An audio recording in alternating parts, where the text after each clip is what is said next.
Hello guys, in this video tutorial we will cover these topics. हमारा पहला topic है what is data and हमारा दूसरा topic है व्हाट इज़ डेटाबेस। तो हमारा यहाँ पे इम्पॉर्टेंट टॉपिक है डेटाबेस। तो आपको डेटाबेस सीखने से पहले कि डेटाबेस होता क्या है, हमको डेटा को जानना बहुत ज़रूरी है। ठीक है, आप लोगों ने कभी ना कभी डेटा वर्ड सुना ही होगा, कंप्यूटर फील्ड से हैं तो। अब देखते हैं what is data. Data is a collection of distinct small unit of information. It can B used in a variety of forms like text, number, images, audio, video, bytes and so on. तो यहाँ पे देखते हैं data, it means database को हमको use करना है। It means हमको वहाँ पे डेटाबेस के इनसाइड पे डेटा होता है। ठीक है, तो हमको ये समझना कि एक्चुअली में डेटा किस किस टाइप के हैं। तो या डेटा कोई टेक्स्ट हो सकता है, या नंबर हो सकता है, या इमेज हो सकता है, या तो ऑडियो और वीडियो हो सकता है। इस फॉर्म में हमारे डेटा हो सकते हैं। ठीक है, अब हमको डेटाबेस में इन सब डेटा, इस टाइप के डेटा को स्टोर करना है। ठीक है, तो यहाँ पे आपको समझ में आया होगा, आ गया होगा कि डेटाबेस के इनसाइड पे हमारा डेटा किस किस टाइप का रहेगा। या तो टेक्स्ट हो सकता है, नंबर हो सकता है, इमेज हो सकता है, ऑडियो हो सकता है, या तो वीडियो हो सकता है। ठीक है, तो अब देखते हैं कि डेटाबेस होता क्या है। What is database? और database is an organise collection of structured information. यहाँ पे स्ट्रक्चर्ड इन्फॉर्मेशन का मतलब ये है कि जो भी आप डेटा स्टोर कर रहे हो वो टेबल के फॉर्म में स्टोर कर रहे हो। इट मीन्स कॉलम होगा, कॉलम के अकॉर्डिंग उसका कॉलम होगा, कॉलम के नीचे उसका डेटा होगा। ठीक है, जैसे फॉर एग्जांपल अगर मैंने एक कॉलम डिसाइड किया रोल नंबर, तो उसके नीचे मैं रोल नंबर स्टोर करूँगा। मैंने एक कॉलम बनाया स्टूडेंट नेम, तो उसके नीचे स्टूडेंट नेम स्टोर करूँगा। ठीक है, ये नहीं कि मैं रोल नंबर के नीचे स्टूडेंट नेम स्टोर कर रहा हूँ और स्टूडेंट नेम के नीचे रोल नंबर, ऐसा नहीं होगा। स्ट्रक्चर का मतलब ये होता है कि आपने जो कॉलम डिसाइड किया है, उसका जो कॉलम हेडिंग है, उसके अकॉर्डिंग आपको डेटा को स्टोर करना है। इट मीन्स वो स्ट्रक्चर्ड इन्फॉर्मेशन है। अब जो डेटा बेस हम लोग यूज़ कर रहे हैं वो कंप्यूटर सिस्टम में यूज़ कर रहे हैं। इट मीन्स जो भी डेटा बेस में जो डेटा स्टोर है वो कहाँ पे है, आपके कंप्यूटर में है। ठीक है, अब इसका एडवांटेज ये है, it can be easily access and manage. अब कंप्यूटर में हमारा कोई डेटा स्टोर है इनसाइड डेटाबेस, तो आप उसको इजीली कंप्यूटर को ऑन करके डेटा को इजीली आप फैच कर सकते हो। ठीक है, new information, it means new data को इंसर्ट भी कर सकते हो, या कोई डेटा को आपको डिलीट करना आप डिलीट कर सकते हो, डेटा को एडिट करना है एडिट कर सकते हो, किसी डेटा को सर्च करना है तो आप इजीली सर्च कर सकते हो, सॉर्ट कर सकते हो। ठीक है, असेंडिंग ऑर्डर, डिसेंडिंग ऑर्डर में इस तरीके से आप डेटा को आप इजीली आप सॉर्ट वगैरह कर सकते हो। You can organise data into tables, row, columns and index. अब यहाँ पे हम आगे देखेंगे कि आगे मेरे स्लाइड्स पे है कि टेबल एक्चुअली में होता क्या है। तो डेटाबेस के इनसाइड पे हमारा जो डेटा एक्चुअली में होता कहाँ पे है, टेबल पे। तो फर्स्ट थिंग आपको डेटाबेस बनाना पड़ेगा, उसके बाद उसके अंदर टेबल क्रिएट करना पड़ेगा। और टेबल में रो और कॉलम्स होते हैं, जैसा कि आपको मालूम है। कॉलम्स में हम लोग कॉलम हेडिंग्स देते हैं, इट मीन्स फील्ड नेम देते हैं। उसके बाद कॉलम नेम के अकॉर्डिंग उसके जस्ट नीचे आप उससे रिलेटेड डेटा को आप इंटर करोगे। The main purpose of database is to operate a large amount of information by storing, retrieving and managing data. अब मेन पर्पस डेटाबेस का ये है कि आप बहुत सारे डेटा को उसमें आप स्टोर कर सकते हो, रिट्रीव कर सकते हो। रिट्रीव करना मतलब जो इन्फॉर्मेशन वहाँ पे स्टोर है और उसमें से कोई इन्फॉर्मेशन को आपको उससे निकालना है, दैट इज़ कॉल्ड रिट्रीविंग। ठीक है, एंड मैनेजिंग डेटा। मैनेज करना इट मीन्स आप उसमें किसी भी डेटा को डिलीट कर सकते हो, एडिट कर सकते हो, अल्टर कर सकते हो।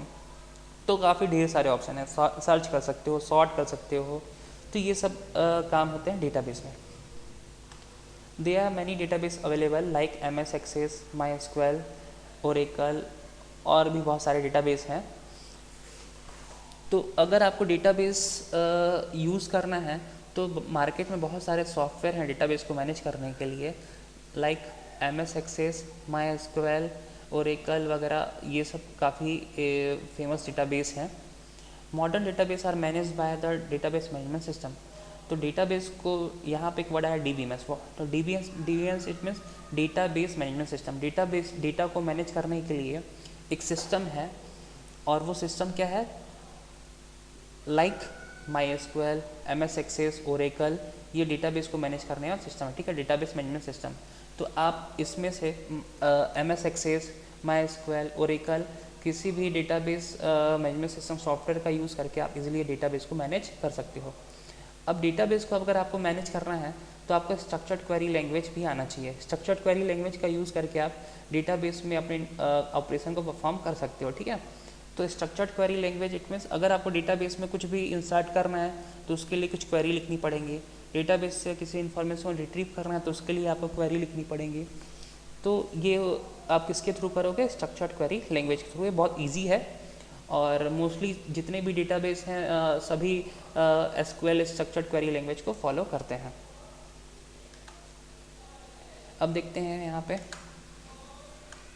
जैसा कि आप यहाँ देख रहे हैं कि ये जो बॉक्स यहाँ पे दिख रहा है ये एक्चुअली में क्या है? डेटाबेस। तो हमको अगर डेटाबेस बनाना है, डेटाबेस में काम करना है तो आपको फर्स्ट थिंग क्या करना पड़ेगा? अपना डेटाबेस को क्रिएट करना पड़ेगा, ठीक है। तो मैं जैसे कि यहाँ देख रहे हैं तो मेरा डेटाबेस का नाम मैंने क्या रख लिया? Test DB. तो हमारे यहाँ पे एक डेटाबेस बन गया, ठीक है। तो अभी ये बना नहीं है, मतलब कि मैं आपको ग्राफिकली दिखा रहा हूँ कि एक्चुअली में होता क्या है। अब डेटाबेस के इनसाइड पे होता क्या है? टेबल्स, ठीक है। तो डेटाबेस के इनसाइड पे आप टेबल 1, टेबल 2, इसी तरीके से काफ़ी सारे टेबल क्रिएट करते हो, एन नंबर ऑफ टेबल्स, ठीक है। जैसा कि आप यहाँ देख रहे हो, यहाँ पे टेबल 1, टेबल 2, एक टेबल यहाँ पे स्टूडेंट टेबल है, table 4, table 5 and so on, last में टेबल n। इसका मतलब ये है कि आप डेटाबेस के अंदर क्या रखते हो? टेबल। और यहाँ पे बहुत सारे टेबल हैं, ठीक है। अब टेबल नेम कुछ भी हो सकता है। तो मैंने यहाँ पे एक टेबल क्रिएट कर लिया, स्टूडेंट टेबल। अब देखते हैं डेटाबेस के अंदर टेबल कैसे दिखता है, स्टूडेंट टेबल। यहाँ पे देखो एक जो टेबल है वो किस फॉर्म में रहती है वो यहाँ पे दिखा रहा है कि डेटाबेस के साइड पर जो टेबल है वो किस फॉर्म में रहती है। तो यहाँ देखो एक स्टूडेंट टेबल है, उसमें ये सब जो दिख roll number, name, F name, gender, class, address, fee, these are field name, column name या एट्रीब्यूट। आप तीनों कुछ भी बोल सकते हो यहाँ पे। तो आप कॉलम नेम भी बोल सकते हो, फील्ड नेम भी बोल सकते हो या एट्रीब्यूट भी आप बोल सकते हैं यहाँ पे।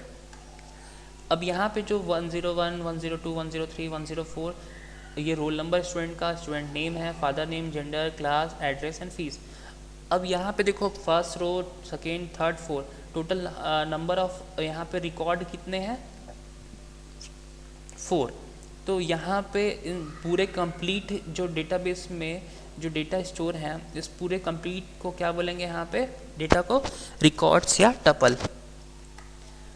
अब डेटा आइटम्स इट मीन्स कि जो भी यहाँ पे जैसे 103 हो गया, कोई किसी पर्सन के नेम हो गया, जेंडर हो गया, एड्रेस का हो गया, ये सब एक्चुअली में क्या है? इंडिविजुअल जो सिंगल है वो सब है डेटा, ठीक है।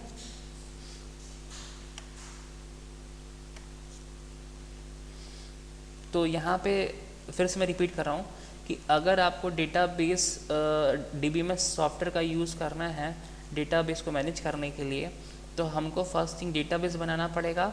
और डेटाबेस के इनसाइड पे आप टेबल क्रिएट कर सकते हो। और आप टेबल क्रिएट करने के बाद टेबल किस तरीके से दिखता है वो मैंने यहाँ पे दिखा दिया। और टेबल में क्या क्या होते हैं, जैसे यहाँ पे फील्ड नेम, टेबल में जो फर्स्ट ये हेडिंग्स दिख रही हैं that is field, column, attributes. और जितने रिकॉर्ड्स वगैरह होते हैं दैट इज़ कॉल्ड रिकॉर्ड्स। यहाँ पे दे आर 4 रिकॉर्ड्स। और टेबल के इनसाइड पे जो डेटा स्टोर है ये डेटा आइटम्स हैं, ठीक है।